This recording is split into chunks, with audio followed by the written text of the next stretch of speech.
এই চোর, তোর কি কোনো লজ্জা শরম নেই নাকি? তুই আবার চুরি করতে এসেছিস? কি করব, দোকানের সামনেই তো লেখা আছে ধন্যবাদ আবার আসবেন, তাই চলে এলাম। তা আমি লিখে রেখেছি, তা তোর কি তাতে? ও তো কাস্টমারের জন্য। আমিও তো একজন কাস্টমার নাকি? এই তুই কিভাবে আমার কাস্টমার হলি রে? আরে কি বলেন মিয়া, আমি তো প্রতিদিনই চুরি করতে আসি, তাহলে আমি কাস্টমার হইলাম না তো কে কাস্টমার হইল?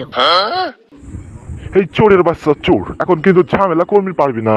এখন চলে যাই এখান থেকে। না না স্যার, ওটি তো আর হচ্ছে না, কারণ আমি রেগুলার কাস্টমার, আমাকে তো চুরি করতে দিতেই হবে। আরে কি বলস মিয়া, দোকানদারের মালিক থাকতে তুই কিভাবে চুরি করস রে?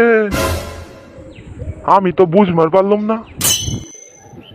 হুম, ওটি তো হচ্ছে না স্যার, আমি 5 বছর ধরে চুরি করি আর আপনি এখন আমাকে খেদাই দিতেছেন, এর মানে কি? এই চোর, তুই এখান থেকে যাবি নাকি আমি লাঠি নিয়ে আসবো বল তো একবার। আমিও আপনার লগে পুলিশের কাছে মানবাধিকার মামলা করুম স্যার। মামলা করুম যে আমি 5 বছর ধরে এই দোকানে চুরি করতেছি, কিন্তু আপনি এখন এ চুরি করতে দিতেছেন না।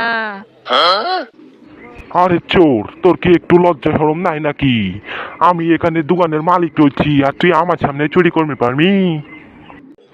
আমি স্যার অত কিছু শুনতে পারতেছি না, আমি চুরি করবো তো করবোই, আপনাকে কোনো কিছু মানবো না।